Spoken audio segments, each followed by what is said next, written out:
Assalamualaikum warahmatullahi wabarakatuh. Yang terhormat Bapak dosen penguji ujian kinerja PPG Daljab tahun 2022. Perkenalkan, nama saya Asep Sodikin, salah satu peserta PPG Daljab tahun 2022 LPTK Universitas UIN Sunan Gunung Jati Bandung. Alhamdulillah, saya diberikan tugas mengajar mata pelajaran fikih di Madrasah Aliyah Ules yang beralamat di Kampung Sukarama, Desa Pusakasari, Kecamatan Leles, Kabupaten Cianjur, Provinsi Jawa Barat. Pada video kali ini, saya akan mempersembahkan video praktik pembelajaran yang bertujuan untuk penilaian uji kinerja atau UKIN yang dilaksanakan pada tanggal 26 Oktober tahun 2022 di kelas 10 dengan bahan ajar tentang kurban dan akikah. Dan inilah video pembelajarannya. Selamat menyaksikan. Assalamualaikum.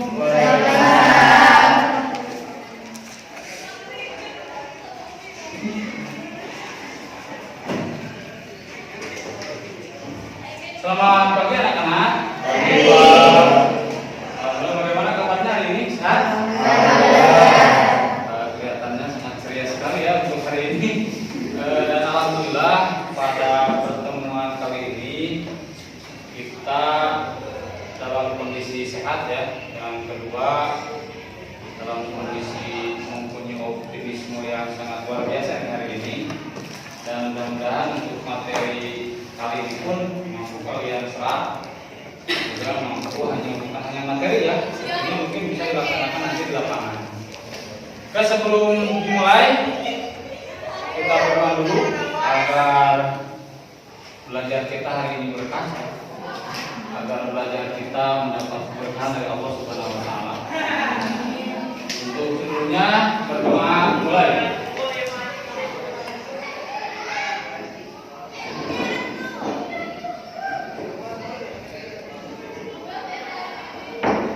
Doa selesai.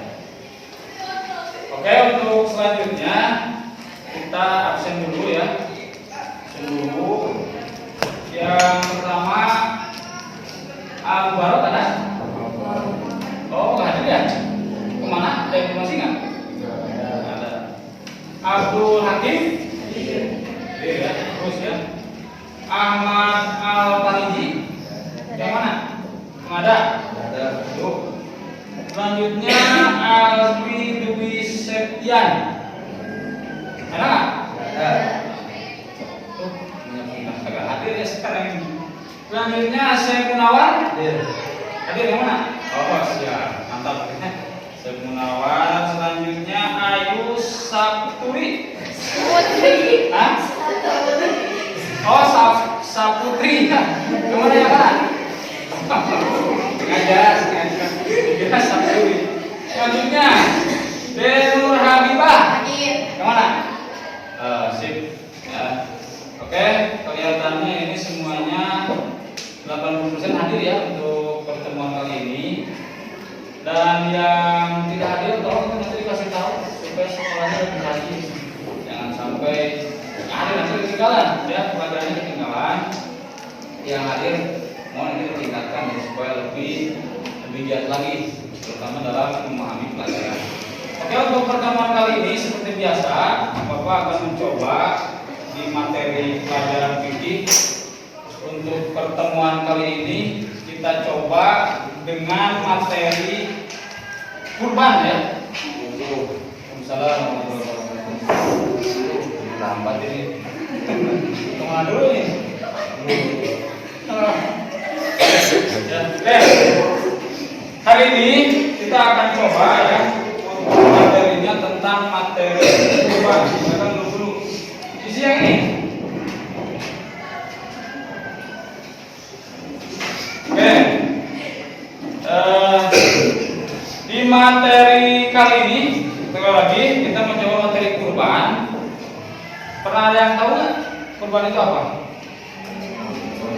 Hah? Menyembelih. Oh, betul. Menyembelih apa? Hah? Sapi, domba.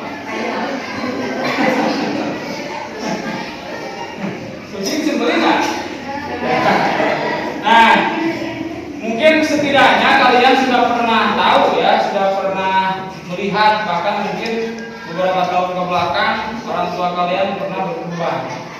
Nah, tentu dalam materi kurban ini hal yang penting wajib kalian ketahui.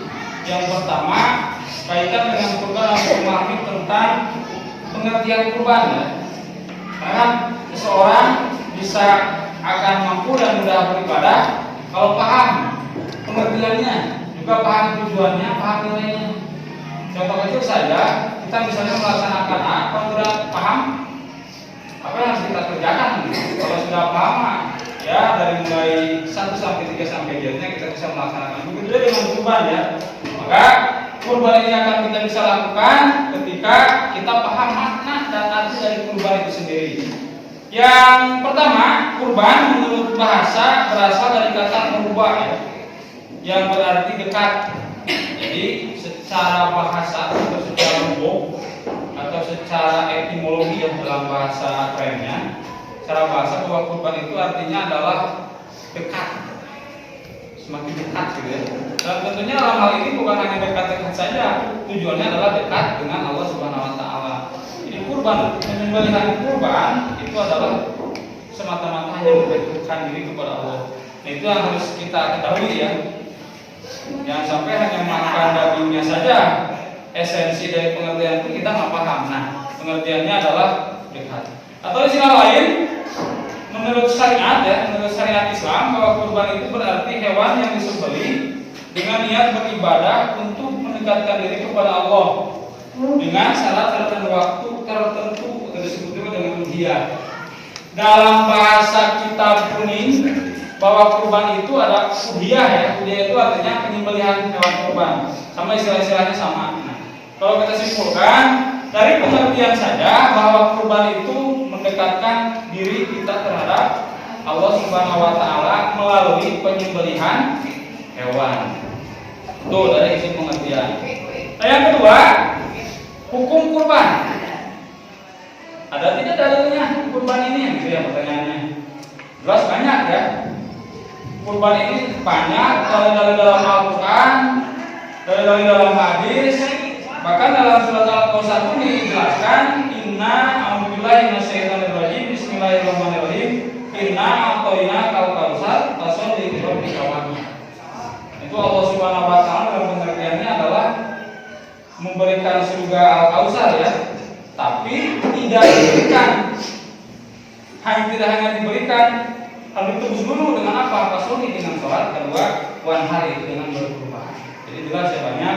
Bahkan dalam surat Al-Hajj ayat 34 pun di sini dijelaskan, walikulli ummatin ja'alna mansaka liyadhkuru ismallah alama rajahum min bahimatil an'ami fa ilahukum ilahu wahid falahu aslimu wa basyiril mukhbitin. Ini dijelaskan juga ya di surat Al-Hajj ya, itu dasar hukumnya. Jadi dalam hadis pun ada, tinggal mungkin kalian nanti bisa dibuka referensi lah, bisa dibuka, bisa dicek, bisa diproses kembali referensi ayat Al-Quran, hadis Rasul yang berkenaan dengan kurban. Itu. Selanjutnya yang kedua, pemanfaatan daging kurban. Yang ketiga ya, berdasarkan dasar hukum sudah. Yang ketiga sekarang,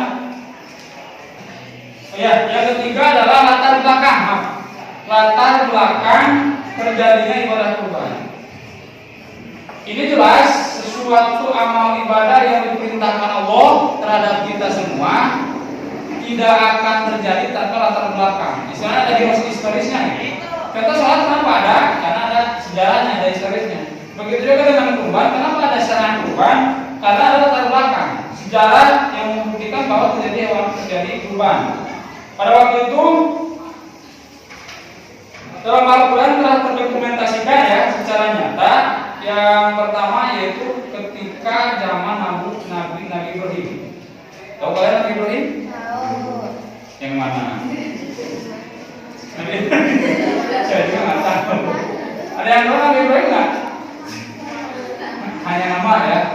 Bentuknya sampai saat ini kita nggak tahu. Kenapa? Karena zaman dulu nggak ada foto ya. Foto Nabi Ibrahim seperti apa kan? Karena atau tidak seperti itu. Tentunya mungkin hanya nama Nabi Ibrahim, Nabi Ismail dan nabi-nabi yang lain sampai Muhammad Shallallahu Alaihi Wasallam. Nah, Ketika zaman Nabi Ibrahim pada waktu itu, beliau mengeluarkan kurban itu ratusan bahkan ribuan. Bahkan beliau mengatakan kalau Allah meminta bukan hanya ya, bahasa gitu. Kalau Allah meminta bukan hanya hewan, anak pun kalau Allah meminta saya kurbankan. Luar biasa ya. Itu kekuatan iman dari Nabi Ibrahim sehingga memperkirakan itu. Ya, pada waktu itu Nabi Ibrahim dikasih omongan dari istrinya, melahirkan sampai besar dan jadilah Nabi Ismail. Waktu kecil Allah Subhanahu wa taala memerintahkan ke Nabi Ibrahim melalui mimpi pada waktu itu, Ibrahim tunaikan janjimu, karena pada waktu itu Nabi Ibrahim lupa. Oh ternyata ini perintah Allah. Akhirnya Nabi Ismail mau disembelih, mau dikurbankan, tetapi Allah Subhanahu wa taala mengganti dengan hewan yang dari surga katanya. Itu sejarahnya ya. Jadi kekuatan iman Nabi Ibrahim dan Nabi Ismail jangankan hewan, anak pun kalau diperintah oleh Allah akan dikurbankan. Tentunya teladan inilah yang hari ini harus kita teladani ya. Kita kan diminta infak berapa misalnya? 2.000 untuk siapa? Untuk teman-teman yang sulit, kita mah sulit. Tapi kalau Nabi Ibrahim bukan hanya uang, bukan hanya hewan, anak pun dikorbankan. Mampukah kita meneladani Nabi Ibrahim ke depan? Tentu saja. Kalau kita ada niat, kita akan mampu meneladani Nabi Ibrahim. Ya, selama ini mungkin saringan berkurban. Itu latar belakang tentang kurban. Dan selanjutnya ketentuannya waktu dan tempat menyembelih kurban. Ini kapan waktunya? Ya, kapan waktunya? Nah, di sini dijelaskan di teori atau fikih, yaitu pada hari raya Idul